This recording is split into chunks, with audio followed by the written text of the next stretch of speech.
daawwannaan pirezidaantii Eertiraa Isaayyaas Afwerqii irra deddeebi'uudhaan gara biyya Masrii taasisaa jiru ibsame. Saatiin harkaa pirezidaantiin mootummaa naannoo Oromiyaa obbo Shimallis Abdiisaa bitatan tangatiinis maallaqa Itoophiyaa miiliyoona 20tti tilmaamamtu ijoo dubbii taate bal'inaan dhiyeesse. Iraan buufataalee waraanaa baajata galeessaa keessa Ameerikaan qabdu irratti haleellaa misaa'ilaa raawwatee jiraachuun ibsame. Pirezidaantiin Chaayinaa Xi Jinping fi hoogganaan Kooriyaa Kaabaa Kim Jong Un marii Pyongyang taasisaniin tumsa tarsiimoo daran guddisuuf wa'ada waliif galuun dhaga'amee bal'inaan dhiyeesse. Daawwattootaa fi hordoftoota Lammii Miidiyaa nagaan keenya kan jaalalaa fi kabajaa bakkuma isin jirtan maratti isin dhaqqabu. Kanneen amma isinitti himne hangafootu Lammii Miidiyaatii amma bal'inaan taasisa.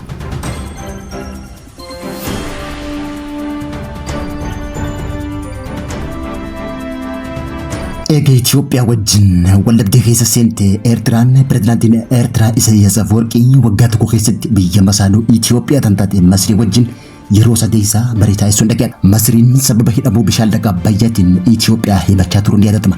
Kanaanis Masriin keessoo Itoophiyaan akka diigamtu diinota keessoo fi alatti fayyadamtee hojjechaa jiraachuun himame. Pirezidaantiin Eertiraa Isaayyaas Afwerqii fi hooggantoonni Masrii dhimma Galaana Diimaa fi siyaasa ji'oopolitikaa gaafa Afrikaa irratti yeroo sadii ol kan waliin mari'atan hoggaa ta'u, marii isaanii tanaan dhimmoota ijoo Galaana Diimaa fi siyaasa ji'oopolitikaan alatti illee dhimmoota akka walitti dhufeenya hariiroo biyyoota lameenii dhimma daldalaa fi investimentii irratti marii taasisanii jiraachuun ibsame. Dubbiin walta'iinsa daldalaa fi diinagdeetuun qoricha siyaasaa waloo uummata Eertiraaf dhiyaatu akkasumallee uffata dippiloomaasii suba hawaasa addunyaaf mul'atu ta'uun himame. Bara 2024 fi bara 2025tti hammeeshaa daldalaa Masriin gara Eertiraa ergitu gara doolaara miiliyoona 9tti kan tilmaamamu hoggaa ta'u, Eertiraan immoo doolaara 50,000 qofaa gara Masriitti erguun himame. Dhimmi waliigaltee daldalaa ja'amee addunyaatti himame kunis hariiroo daldalaa otoo hin taane waliigaltummaa siyaasaa ta'uun mul'ate. Jirraan doolaara miiliyoona 9 waliigaltee abbaa biyyummaa biyyattiitii fi nagayaa naannoo dabarsee kan kennu yoo ta'u, qo'annoon Masrii fi Eertiraatuun Eertiraaf eebba otoo hin taane shira laafaa dukkana keessa jiruun Itoophiyaa guddittiif tarkaanfattuu laamsheessuuf guddinni isii gufachiisuuf kan xaxame ta'ullee xiinxaltoonni ibsan. Humnoonni sababa hidha haaromsaa Abbayyaatii fi hirmaannaa har'a galaanaatiin Itoophiyaa waliin waldhabdee keessa galan humna isaanii tokkoomsuuf tattaaffii taasisaa jiraachuun himame. Haaluma kanaan daawwannaan pirezidaantiin Eertiraa Isaayyaas Afwerqii torban kana keessa gara Masrii Kaayirootti taasisan biyyoonni lameen dhimma nageenya gaafa Afrikaa Galaana Diimaa fi hariiroo daldalaaf walitti dhufeenya biyyoota lamaan irratti marii taasisuun ibsame. Haa ta'uutii malee mariin diinota Itoophiyaa lamaan tun dhimma keessoo Itoophiyaa kan dabalatu ta'uun ibsame. Sa'aatiin harkaa gatiin isii doolaara Ameerikaa 1,106,405 taate tan obbo Shimallis Abdiisaa bitachuudhaan dhiyeenya kana suuraa ka'uudhaan karaa toora miidiyaa hawaasaa irratti maxxanse ijoo ajandaa miidiyaa hawaasaa ta'uudhaan qeeqaa fi falmii adda addaa kaasu mul'ate.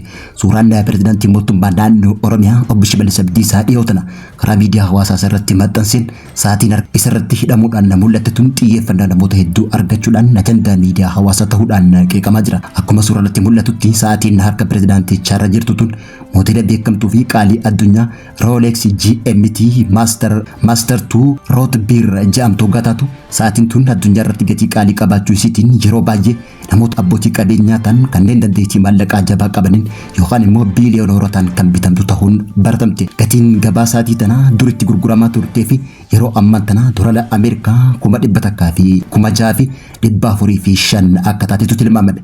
Kanaanis immoo gara maallaqa Itoophiyaatti yoo sharafamtu tilmaaman gara qarshii biiliyoona 20 kan bitamtu ta'uun ibsame. Erga suuraan tun toora miidiyaalee hawaasaa irratti bal'inaan tamsaateen booda qe'ee fi komiin jabaan namoota biraa ka'aa jiraachuun mul'ate. Obbo Shimallis Abdiisaa sa'aatii Rolex gatii miiliyoona hedduu baaftu tanaan harka isaanii miidheessanii argamuun isaa haala dinagdee yeroo ammaa tanaa Itoophiyaan keessa jirtu wajjin wal bira qabuudhaan qeeqaa fi wal mormiin namoota miidiyaa hawaasaa irratti mul'achuun itti fufe. Iraan haleellaa qilleensaa Ameerikaa irratti raawwatteef deebii kennuudhaan buufataalee waraanaa Ameerikaan baajata galeessaa keessatti argaman irratti haleellaa misaa'ilaa jabaa raawwachuun ibsame. Akka gabaasni Aljaziiraa mul'isetti Iraan buufataalee loltoonni Ameerikaa keessatti argaman kanneen baajata galeessaa Bahareen, Kuweetii fi Joordaan keessatti haleellaa qilleensaa jabaa raawwachuun ibsame. Kunis haleellaa qilleensaa Ameerikaan mootummaa Iraan irratti bantee hordofee kan dhufe ta'uun ibsamee jira. Pirezidaantiin Ameerikaa Doonaald Tiraamp gama isaatiin Iraan marii nagaa gufachiisuuf yaalii gootuuf gatii akka kafaltu beekuu qabdu jechuudhaan eegaa akeekkachiiseen booda immoo haleellaa raawwachuun ibsame. Gaafa gurraandhala 28 bara 2026 Israa'elii fi Ameerikaan waliin ta'uudhaan eega Iraan irratti lola bananiin booda ji'a Ebila keessa marii dhukaasa dhukaasa dhaabu yeroo muraasaaf erga taasifamteen booda waraanni kallattii fi kallattii baajiddu galeessaa keessatti mul'atu kun waraana addunyaa sadaffaa kaasuu danda'a jedhame yeroo ammaan tana miidiyaaleen adda addaa gabaasan.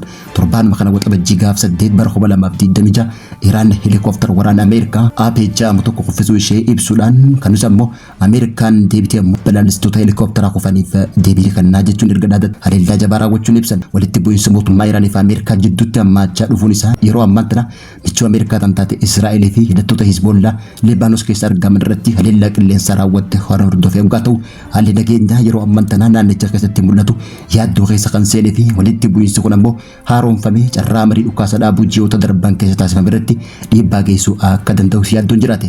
Haaluma kanaan haleellaa misaa'ilaa Iraan tana booda pirezidaantiin Ameerikaa erga Iraan gatii kaafaluu dandeessii jechuudhaan dhaadateen booda waraanni Ameerikaa dhaabbilee waraana Iraan irratti haleellaa xiyyaara raawwachuun dhaga'ame. Ajajni humna waraanaa jiddu galeessa Ameerikaa Seentaakum humnoonni Ameerikaa haleellaa qilleensaa qindoominaan bakka waraana Iraan irratti raawwatu beeksise. Xiyyaaronni waraanaa humna qilleensaatii fi humna galaanaa Ameerikaa sirna ittisa qilleensaa Iraan buufataalee to'annoo lafaa fi dhaabbilee raadara hordofii naannoo Strait of Hormuz tarsiimootaan irratti haleellaa raawwatuun beekame. Ministeerri ittisa Ameerikaa Pentaagon tarkaanfii waraanaa fudhatame ilaalchisee ibsa kanneen haleellaan dhiyeenya kana humnoota Ameerikaa fi dooniiwwan daldalaa idil addunyaa naannicha keessatti socho'an irratti raawwatamteef deebii madaalawaadha jechuun ibse. Yeroo ammaan tana naannoo baajiddu galeessaa keessatti waldhabdeen hammataa kan jiru yoo ta'u waraanni Ameerikaa eeggannaa olaanaa irra kan jiru ta'uun ibsame. Sochii waraanaa Iraan irraa dhuftu kamuu saffisaan deebii kennuudhaaf eeggannaallee taasisaa jiraachuu beeksisan.